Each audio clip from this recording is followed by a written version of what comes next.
Send your scariest workplace stories to us at eeriecast.com/submit and rate and review Tales from the Break Room on Spotify and Apple Podcasts.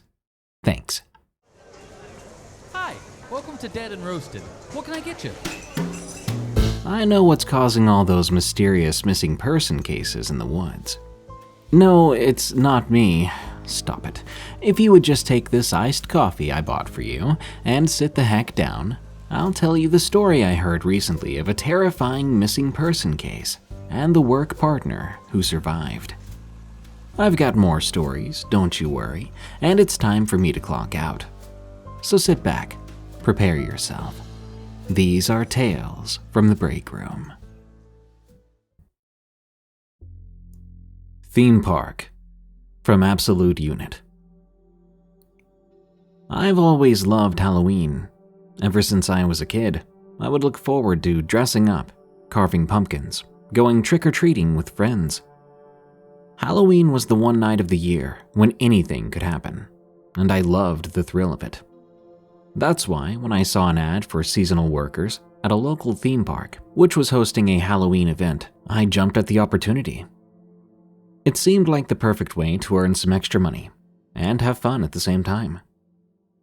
The ad said they were looking for actors, makeup artists, costume designers, and other staff to help create a spooky atmosphere for guests. I applied for the actor position, hoping to scare some folks with my acting skills. I got a call back from the theme park a few days later, inviting me to audition. For the audition, we had to reenact a scene from a horror film of our choosing. I was ecstatic. I prepared a monologue from one of my favorite horror movies and practiced it in front of the mirror until I felt confident. The audition was held at the theme park itself, in one of the backstage areas. There were about a dozen other people there, all dressed in various costumes and makeup. I waited for my turn nervously, watching the others perform their scenes. Some of them were quite good, making me doubt my own chances. Others not so good. Eventually, it was my turn. I walked up to the stage, where a man with a clipboard was sitting. He introduced himself as the director of the Halloween event, and asked my name. "I'm Alex," I said. "Nice to meet you, Alex. What are you going to perform for us today?" "A scene from The Shining," I answered. "Ah, classic. Let's see what you got." I nodded, taking a deep breath. I then began to act out the scene. It felt a bit cringe, to be honest, but the director seemed really happy with what I did. And I couldn't believe it. I got hired on as an actor for the Halloween event. I thanked him profusely, and I signed some papers. He told me I would be playing one of the killers in the haunted house, called the Slaughterhouse. He said it was one of the most popular attractions in the park, and that I would have a lot of fun scaring people. He gave me my schedule and told me to report for work on Friday night. That's when the event would start. He also gave me a locker number and a code where I could store my belongings and change into my costume and makeup. I left the theme park feeling great. I couldn't wait to start working as an actor. The first night of the event was amazing. I arrived at the theme park an hour early, and I went to my locker. There I found my costume and makeup kit waiting for me. My costume consisted of a blood-stained apron, a butcher's hat, and a fake meat cleaver. My makeup kit had some fake blood, scars, and bruises that I would apply to my face and hands. I changed into my costume, and I did my makeup in front of a mirror. I actually looked pretty cool. The slaughterhouse was located at the far end of the theme park, near the woods. It was designed to look like an old abandoned factory, where people were tortured and killed by a group of sadistic killers who wore animal masks. The guests had to walk through a series of dark corridors and rooms filled with gruesome props and effects. These included severed limbs, hanging bodies, chainsaws, and of course, screams. My job was to hide in one of the rooms and jump out at unsuspecting guests with my meat cleaver, trying to get them to scream and run away. It was so much fun, One of the best parts was seeing their reactions as they saw me emerge from behind a curtain or a barrel with my weapons raised high. Some of them screamed so loud, they made me laugh. Some folks ran so fast, they tripped over themselves or bumped into other guests or props. Some even begged me not to hurt them, pleading with me to let them go. Of course, I never touched them or harmed them in any way. It was all just a show. I knew how to scare them without having to cross any lines. I was having a blast. Maybe I'd found my calling, I thought. It was nice being part of a team that created a memorable experience for other people. Plus, the whole terror aspect gave everybody an adrenaline rush, including me. I worked at the slaughterhouse for about 3 weeks, every Friday and Saturday night from 7 p.m. to midnight. Each night was different, each one exciting, the kind of job it's almost impossible to be bored at.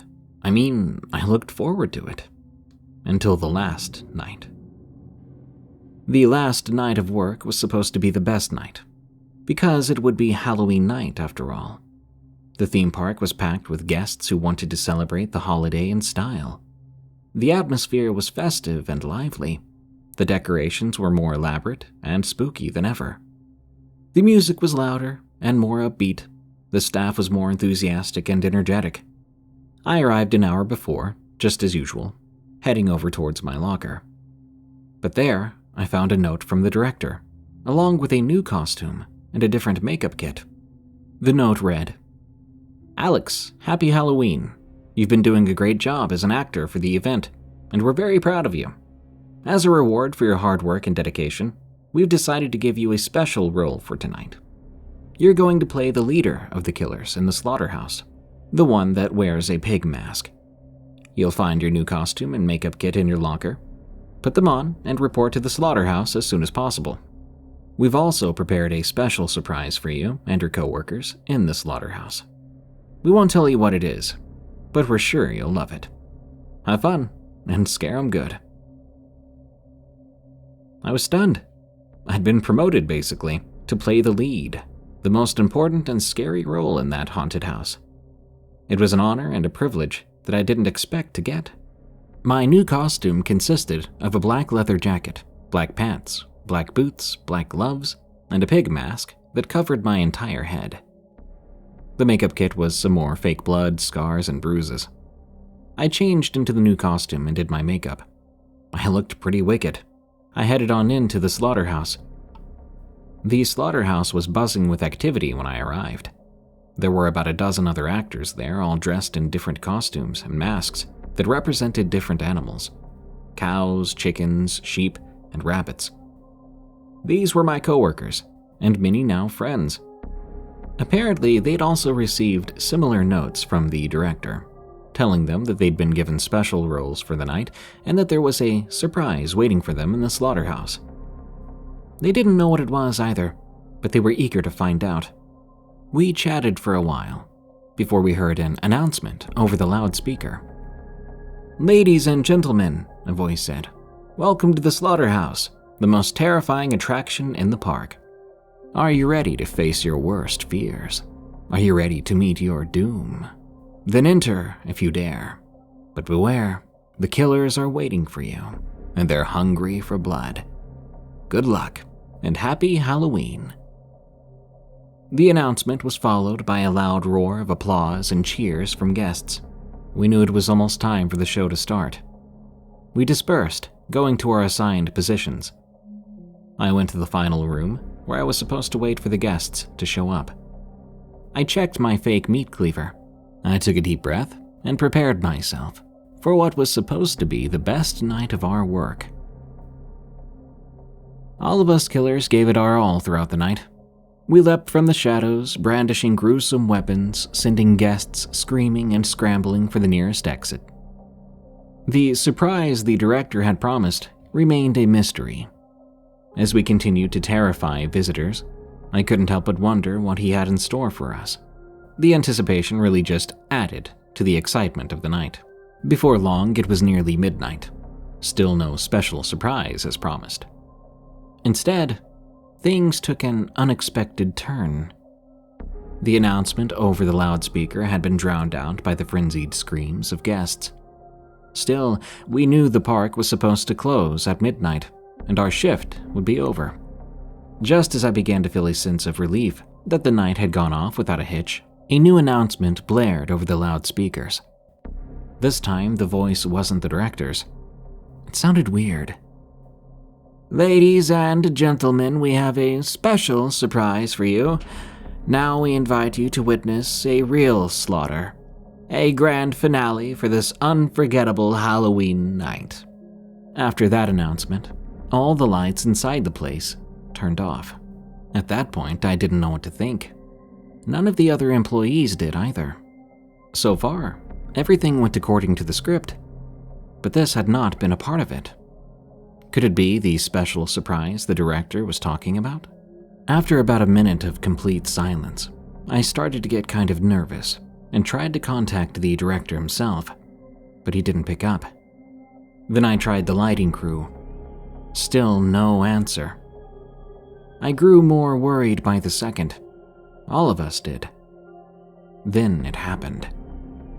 I heard screams from the corner of the house. They weren't the kind of screams that would come out of you if you were simply scared. These were different. They sounded like agony and sheer terror. A few others and I ran to where we heard the screams to check it out, no idea what sort of scene might await us. But nothing could have prepared us for what we saw. Two people, dressed in similar costumes to ours, were running around, chasing guests with what appeared to be knives. In the corner of my eye, I saw a person lying on the floor, a pool of blood around them. The sight was horrifying. The real screams became louder, reverberating throughout the entire structure. Panic took over. Chaos ensued. People frantically ran to the exits, tripping and falling over one another. In the midst of all the chaos, I tried to make sense of the situation, but I just couldn't. All I could do was stand there and watch. I probably would have kept standing there, letting them kill me, if not for my coworker, who shook me out of my trance. I collected my thoughts as fast as I could, and we began to escort others through the other exits. When we reached the exit, the whole park was already swarming with police and medical staff. The scene was quickly contained, but the shock and fear lingered. Authorities took statements from us, trying to piece together what had happened. They found the director in his office unresponsive. In the aftermath, the truth unraveled. Turns out, a former employee and his two friends, for whatever reason disgruntled and seeking revenge, infiltrated the Halloween event. They donned similar costumes to ours, exploiting the chaos to inflict terror on unsuspecting guests. It was a nightmare come true. A Halloween celebration turned into real horror. The park shut down the event immediately, issuing apologies and refunds to the traumatized guests. I don't think the park ever recovered from that. I, along with my coworkers, were shaken to the core. My love for Halloween was permanently tainted after that. I don't think I'll ever be the same. Silence is louder at night. From Cerberus. I work hard during the evenings. I'm a flight attendant during our overnight flights. I'm in charge of Delta flights from Buffalo, New York, throughout all of America. As you can imagine, the nights are usually packed, and the terminals are flooded. I'm in charge of ticket acceptance or denial, which leads to long lines of people rushing to their flights and usually feeling pretty agitated, which by itself is bad, but honestly, could be so much worse. I was running late that day, which was unusual for me, but I really didn't know what was going on with how late I slept. I figured it was how many late nights I'd been pulling from stress. I woke up a full hour later than I was supposed to. I was in a rush to head out the door. I grabbed everything and sprinted to my Acura, which I'd parked in the driveway. In my rush, I had to turn around. I'd forgotten my purse. That led to another 10 minutes of searching, along with my car keys and lunch for work. By the time I got back to the car, I was 2 hours late. I had called my boss to profusely apologize, thanking her for filling in for me. This was the first time in 8 years I'd been late, so thankfully she did cut me some slack. I rushed to get out of the driveway and made it to the main road of the city. I was 20 minutes out from work then, absolutely flooring it, which, looking back, probably would have screwed me if I'd been caught by a police officer. I passed a dark blue Ford that had been swerving in front of me the last 3 miles and blared my horn as I went past. He gave me a polite flip of the bird, and so I continued on, and he tailed me for the next 5 minutes. Let's be fair, I knew I was in the wrong, but he was still swerving behind me, almost taking out a poor black car with an older woman in it, who looked petrified as he seemed to come inches from hitting her, only to swerve right in time to the far left of the lane. I watched him, trying to keep speed and distance, but he ended up running off the side of the road into a ditch after clipping into a motorcycle. I went off to the side of the road to help, only to find the motorcyclist was passed out and bleeding heavily. I called an ambulance. I gave my statement when the officers came. The ambulance whisked both drivers away, the motorcyclist being declared dead upon arrival. I'd learned that from the officers, who also told me they would be in touch if they needed any further details. I was numb by the time I walked to my desk, explaining to my boss what happened. My hands were cold. My fingers wouldn't work right, but I smiled and let the passengers into the gates. This woman, coming off the flight, answered a phone call. She seemed really excited before, but then began to break down at the desk, screaming in a way I've never heard from anyone. She was screaming about her son being dead. The husband, who was just as shocked, began to mutter to himself how he knew the motorcycle would be the end of him. Come to find out, that was the same motorcyclist, the guy who had been following me, clipped and killed. I just watched, basically paralyzed, as they rushed from the terminal. On the way home, I could have sworn I saw the lone headlight of a motorcycle following behind me. 2 stories from StrawHat number 12. Story 1. My trucking job. It seems everyone in my family is either military or a trucker, and I chose trucking. For background, my husband and I met online at the age of 18 and married when we were 20, and by age 21, we had decided to do trucking together. He drives days and I drive nights. I love nights, because there's no one to really tee me off. The roads are nice and easy, and half the time I'm alone for some odd miles. I'm about to be 30 in a few months, which is a while to be trucking, I suppose, so I consider myself decently seasoned out here.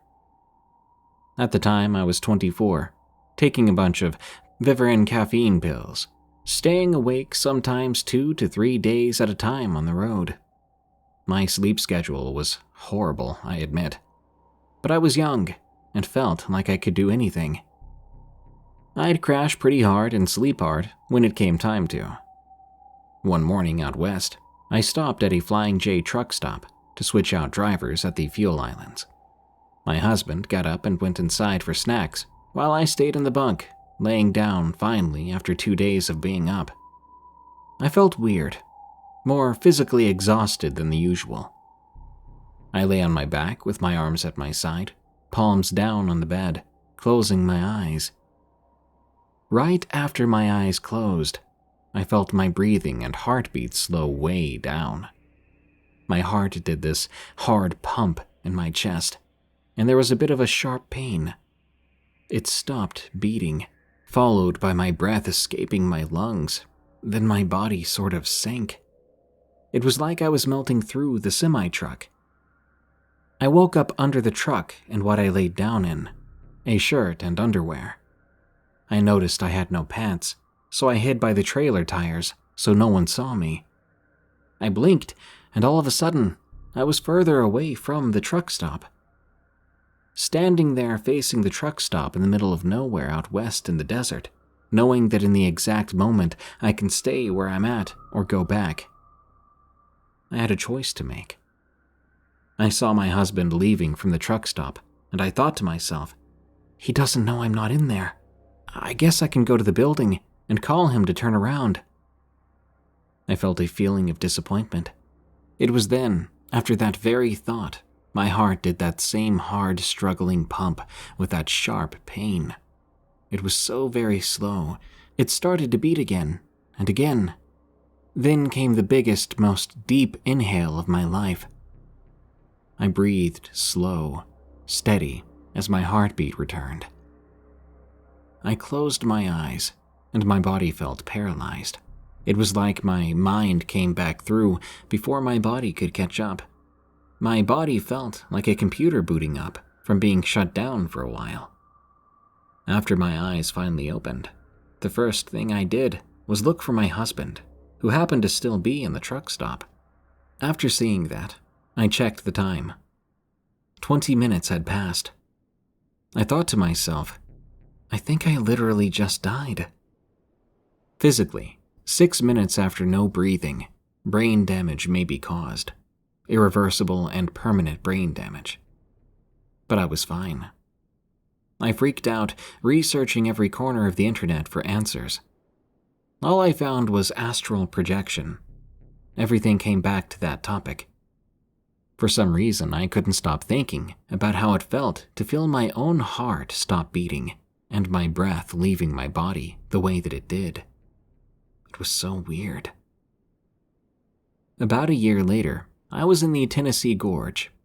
I decided to take a 30-minute break on an on and off ramp.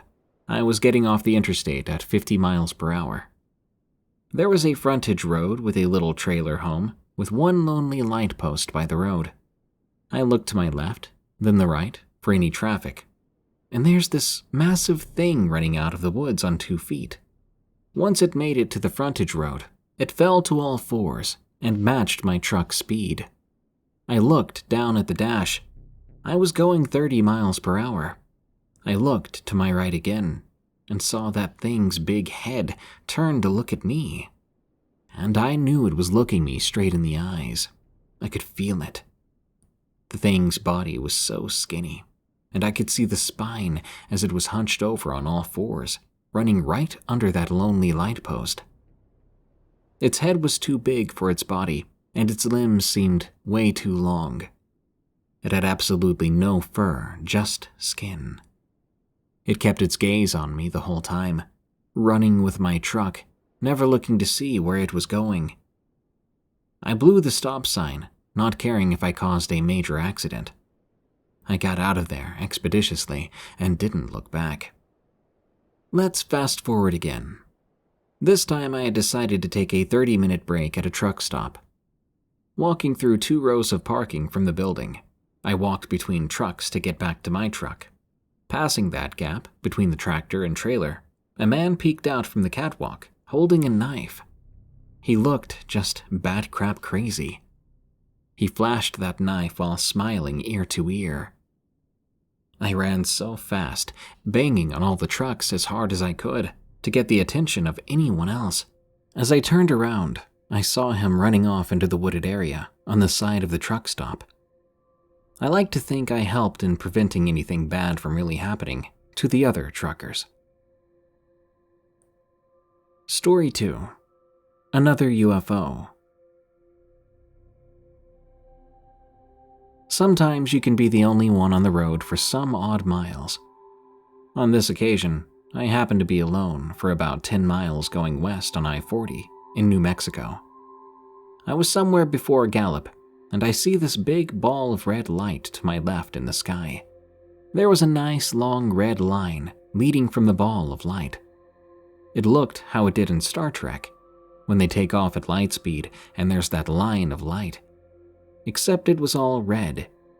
It was crazy how low it seemed to be in the dark. Now fast forward to just 4 nights ago as of writing this.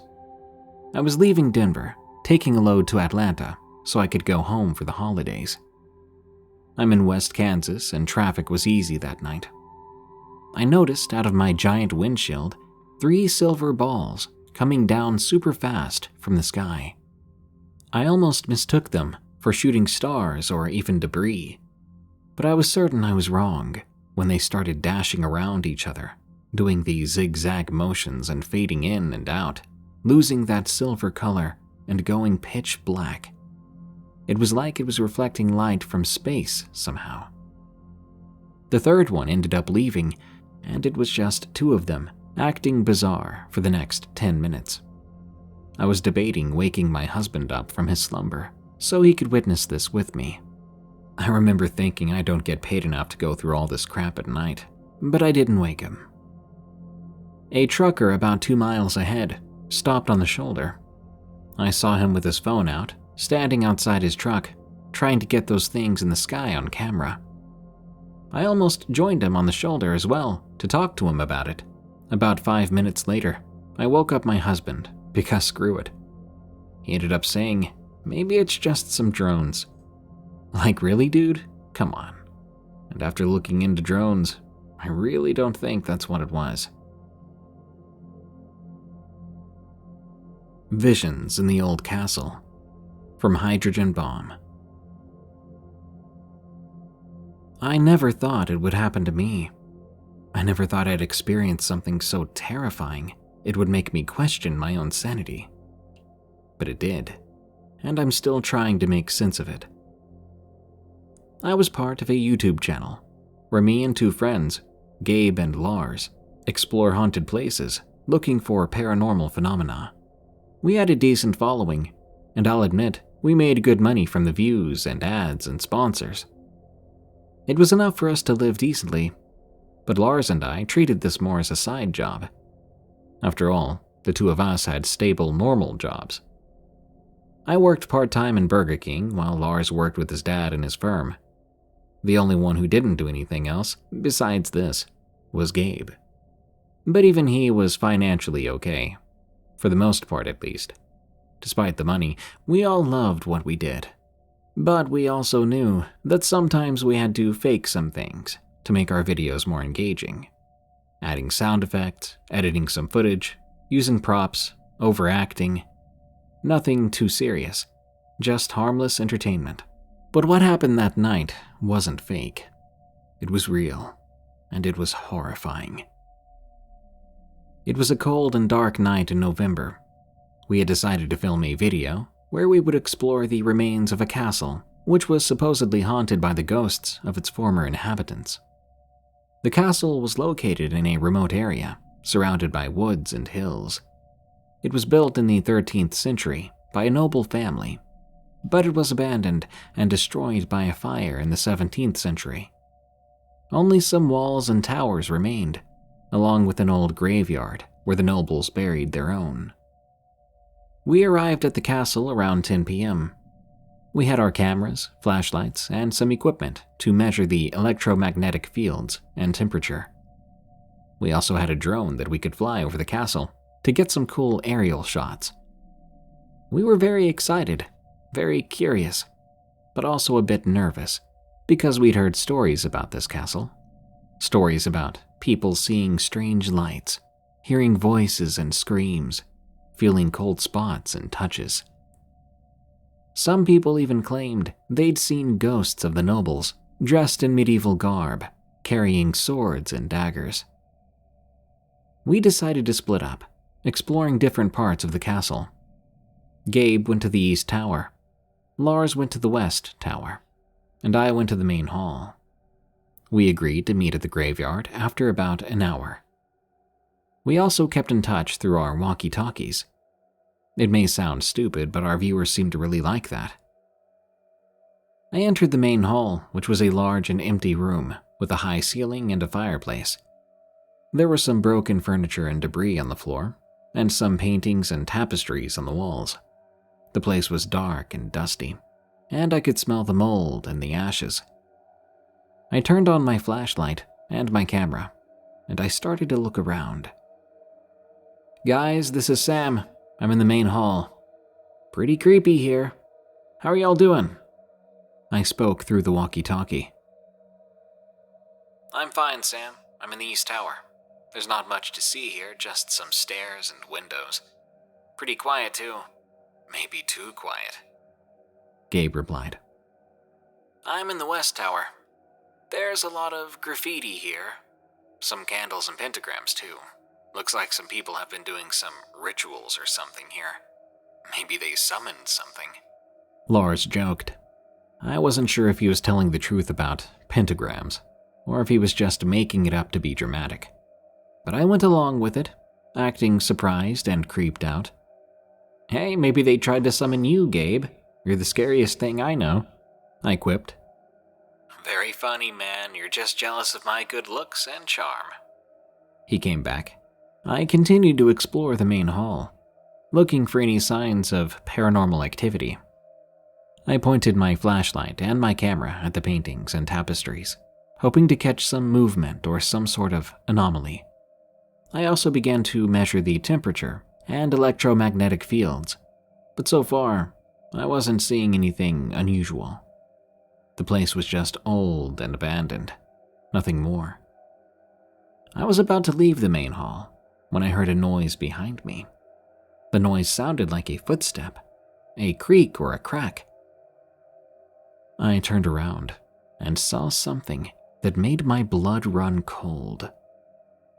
A woman dressed in a long and elegant dress, with a veil covering part of her face. She stood in front of the fireplace, holding something in her hand.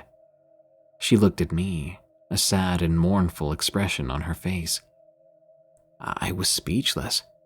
I couldn't believe what I was seeing. I felt a surge of fear and dread mixed with curiosity and fascination. I wanted to run away, but I also wanted to stay there and record what I was looking at. I wanted to know what that was and why it was here.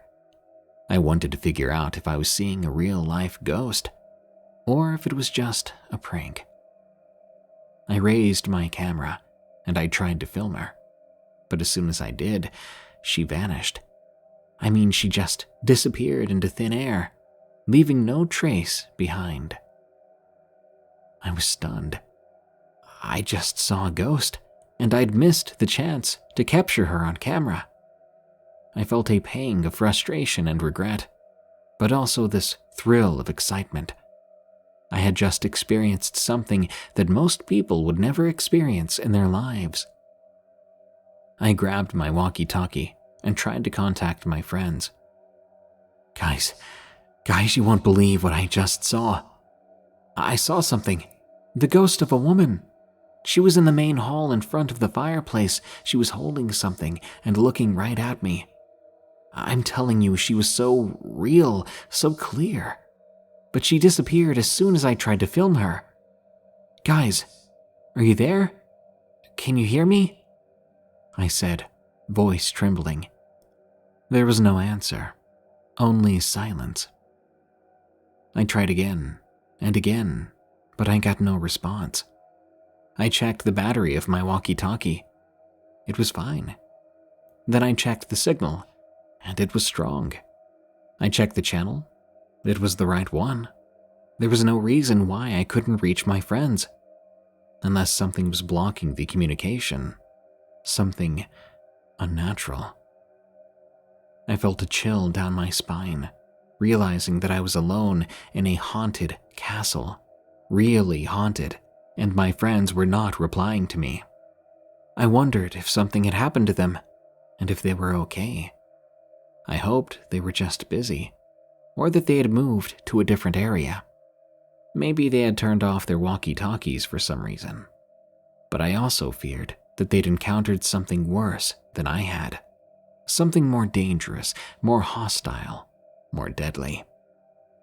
I decided to go look for them. I didn't want to stay in the main hall any longer, and I did not want to leave them alone. I wanted to find my friends and get out of this castle as soon as possible. I left the main hall and headed to the East Tower, where Gabe was supposed to be.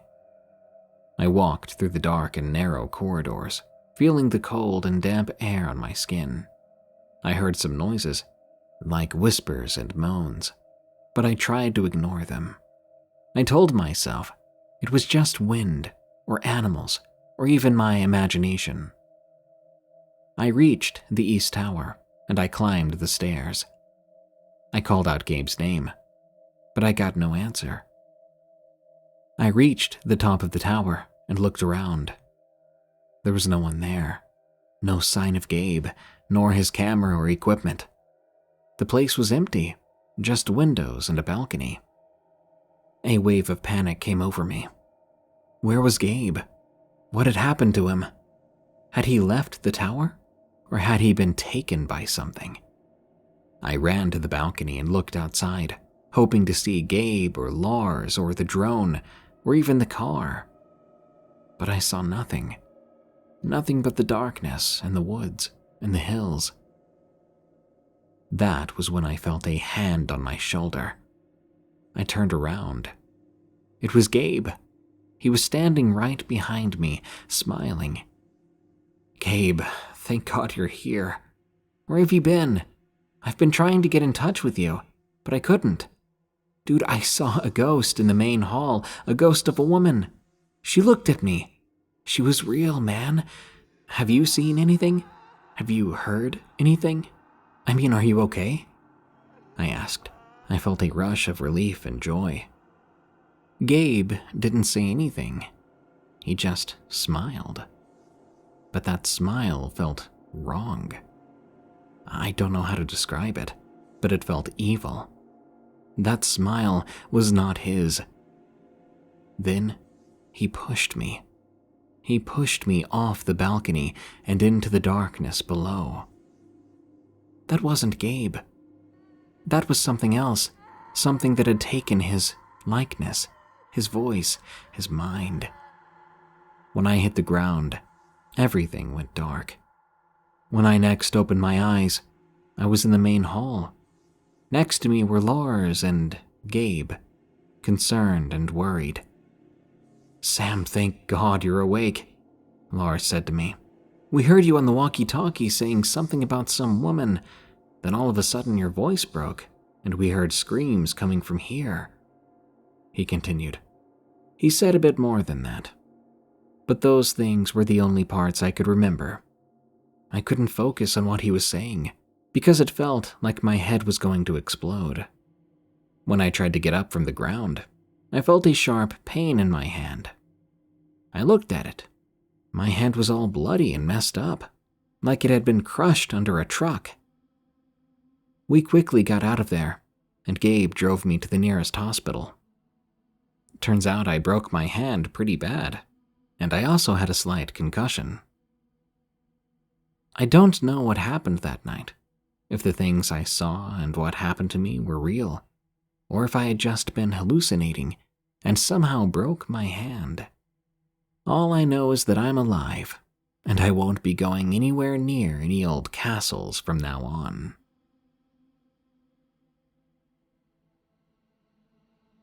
The Lost, from CharlieTuna. I chose my job because I wanted something that paid fairly well, was somewhat related to what I went to college for, and would allow me to retire in modest comfort. What I got was something else entirely. I spend most of my days going out and examining properties to see if corporations and some government entities should be permitted to develop the land out there. One of the folks I worked with was a nerdy guy named Charles. He was dorky, friendly, kind of oblivious. This guy attended an environmental protest, railing against lax code enforcement. He worked in code enforcement. In other words, he was protesting his employers. I'm sure that happens all the time, but I'm pretty sure the employees who did this sort of thing are sneaky about it. If memory serves, Charles allowed himself to be interviewed on TV. How he didn't end up getting fired is beyond me.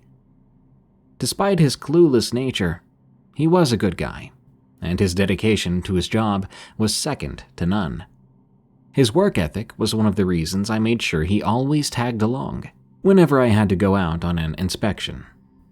Now, after all these years, I wish I'd asked someone else, or better yet, had just gone alone. But no, he happily agreed to come with me. We drove out early in the day in a state vehicle to conduct a regularly scheduled inspection of one of the sites under our purview. The bit of land was about as unremarkable it could get. It was comprised of 3 parts. Most of it was swampy marshland. Nothing unusual there. Most of the territory we oversee and manage are swamps or open fields. There was a small clearing with a warehouse at its center, and a dirt road which led out to a 2-lane highway. Once we arrived, we stopped and parked our vehicle in front of the warehouse. We were greeted by an eye-watering stench as soon as we cracked open the door. "Oh God, it smells like crap out here," I said. "That's probably because that's what they were storing out here until a few days ago," Charles replied. "Yay for us," I said. Whine as I might, the inspection and inventory wouldn't wait. Figuring the sooner we got started, the sooner we could finish, we went in and got to work. He might have been clueless socially, but he had no equal when it came to his job. I'd like to say I'd finished ahead of him, but the truth is, he not only finished his own inventory, but started helping me complete mine.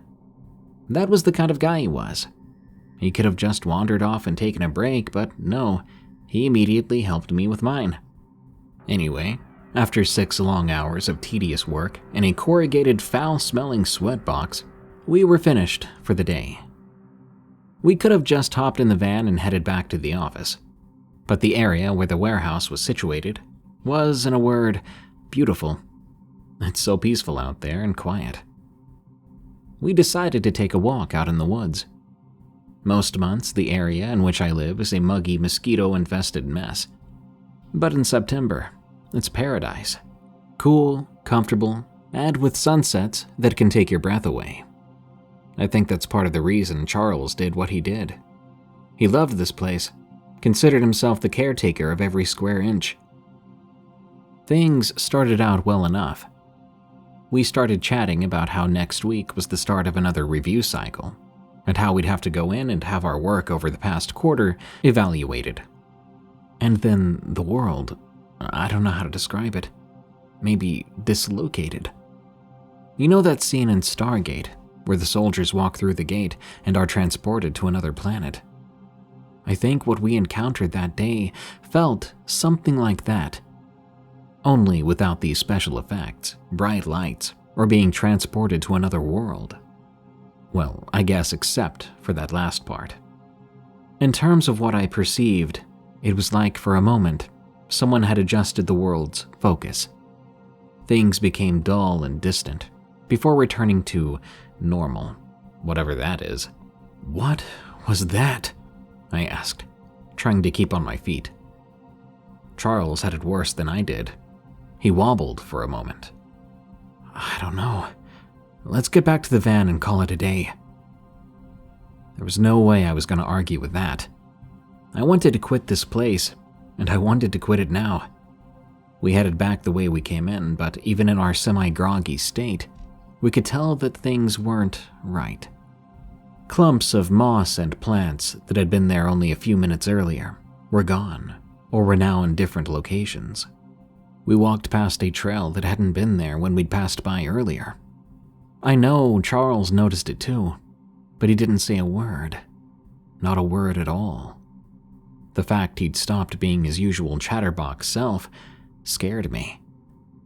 No one knew this place better than Charles, and if he was put off, something was very, very wrong.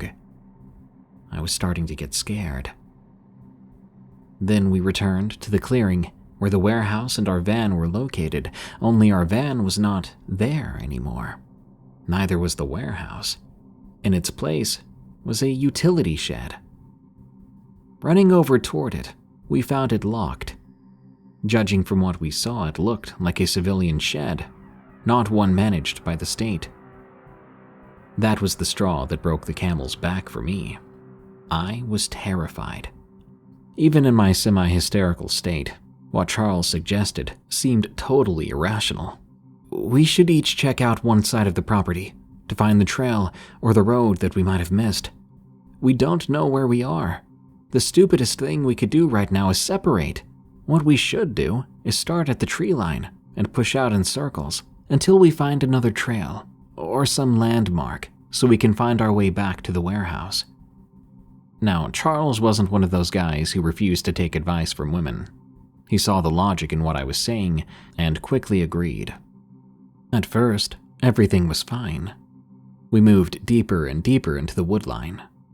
The only issue was, everywhere we went, it all looked the same. The only thing we found was an old cooler and a newspaper. Keep in mind, this happened in the mid-2000s, so newspapers were still well into circulation. I picked it up and flipped it over. The date on the paper did not match its condition.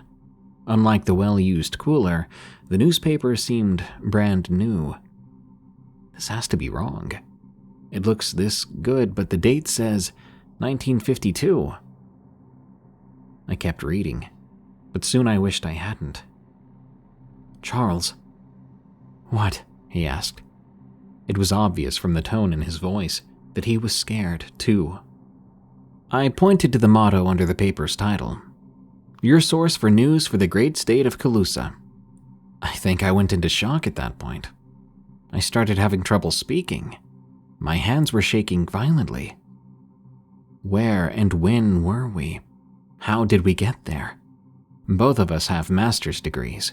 We like to consider ourselves intelligent and rational. Part of our job description meant we had to be able to think critically. In this case, I think this made everything worse for us. I know it did for me. My mind told me exactly how we'd gotten here. We'd walked. That's all it took to get us to this unknown and foreign land. We had simply walked. No wizards, no time dilation fields, no gates or portals. Just our own 2 feet. Although I'm not proud of it, I did what I'd like to think anyone would do if they were in our shoes. I panicked. Thankfully, Charles was there. "It's gonna be okay. We need to just get back to the warehouse." Then I saw on his face that he remembered the warehouse was no longer there. He corrected himself. I mean the shed. It's obvious we got turned around. I'm sure we did. I just don't know how."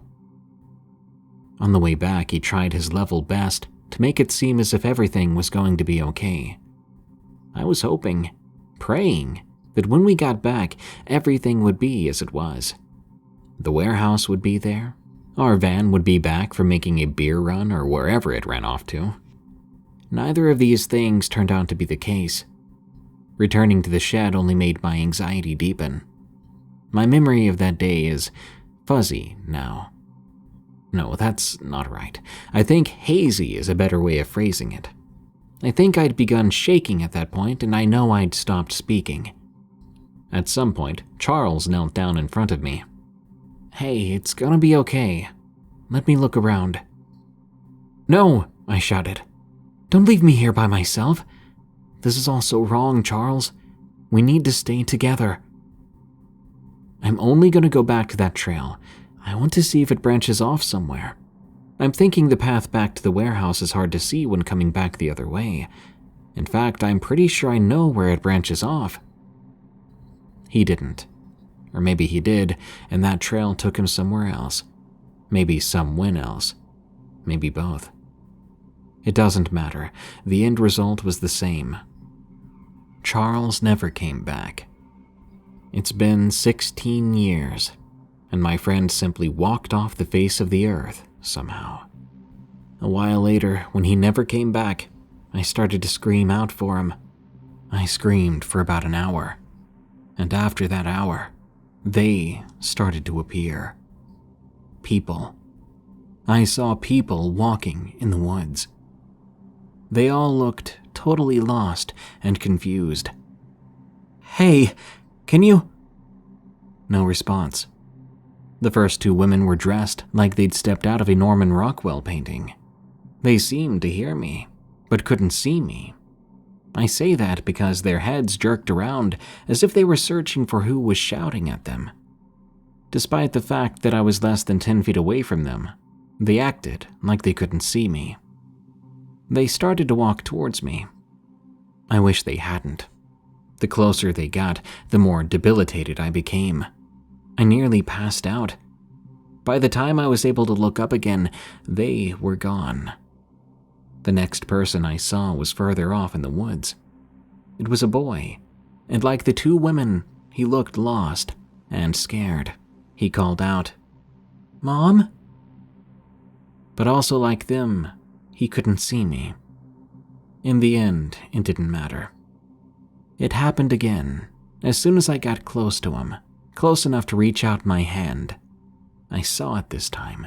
He disappeared. But I think he did see me. After that, I stopped trying to get their attention. In fact, I actively started avoiding them. I need you to understand that what I did next, I did after seeing random people appear and disappear in and out of the forest for hours. I think by that point, I'd started to lose my mind. Somewhere deep inside, I wanted to join them. It seemed like a resolution to all of this. Maybe if I was lucky, I could find Charles. Maybe I could find both him and a way out. I stepped into the woods. On the periphery of my vision, I saw shadows, faces, and I heard voices. All these years later, I can't say for sure, but I think I heard Charles. I pushed deeper. I had to find my friend. Every so often, I hit a wall. It felt like it was made of jello. I got the same sensation that you would get when you reach higher altitudes on a flight. My ears would occasionally pop, but then there were the other times. The times when it felt like I was 12 feet underwater. I had to retreat. I couldn't go any further. I made my way back to the shed, rounding a small copse of trees. And, bizarrely enough, I saw our van. My heart leapt into my throat. I was back. Maybe Charles was too. I called out to him again and again. I swear I heard him somewhere in the woods, fainter, more distant. I heard him call my name. I turned and headed in the direction of the voice. But it was dark now, and I was back. I stopped myself, afraid I would only become lost again if I stepped foot back out there. Instead, I decided to head back to the main highway and call the police. I was sure they could find him. As it turned out, they couldn't. They followed me back to the warehouse. Rather than run off into the dark, they first confirmed that Charles had in fact come out with me in the first place. Once my supervisor confirmed that he had, the full force of the local and county law enforcement descended on that warehouse. They smothered every square inch with officers, search dogs, even local wildlife officials. Our entire office was woke up and called in. This search would stretch on for days. Two horrible things became clear. We would never see Charles again, and everyone thought I did it. My coworkers less so, but it was clear from the outset that the police suspected I had something to do with his disappearance. I spent hours being interrogated. I wasn't allowed to rest, and I was grilled until I broke down in tears, again and again. I reached my breaking point when one of my coworkers called the police to report that they'd seen Charles. According to them, he was walking around the woods, calling my name. They said that when they got close to him, it felt like they began to drown, and Charles had disappeared. With no evidence, no motive, and with my lawyer threatening one heck of a lawsuit, I was released. I found out later the police had rolled me out fairly early on, but I was the only lead they had. My supervisor ordered me to take some leave and to go get counseling. In the interim, he and a couple other coworkers went back out to the site. When my supervisor came back, late in the afternoon, I thought I was looking at a dead man. "We saw him," he said. And so it began. For years afterward, every so often, someone would come back with claims that they'd seen Charles. Most of them said the same thing, that they saw him, that they'd heard him. Somewhere in those woods, my friend is trying to find his way home, and none of us know how to bring him back. How many other people are out there? What happened to him? What happened to all those people? Tales from the Break Room is a viewer-submitted podcast featuring allegedly true scary stories that happened on the way to, on the way from, or at work. If you want your story to be narrated on the show, send it to us at eriecast.com/submit. As of April 14th, we're paying 3 cents per word for stories that are approved and make it onto the show. Submission does not guarantee approval or payment. For a limited time only, PayPal only. Tales from the Break Room is an EerieCast Network original podcast hosted by Darkness Prevails. You can follow him on Twitter at DarkPrevails, and you can hear thousands more stories read by him on our other show, Unexplained Encounters. If you enjoyed this episode, please follow and rate Tales from the Break Room on Spotify and Apple Podcasts. You can also enjoy plenty more horror-themed podcasts at EerieCast.com.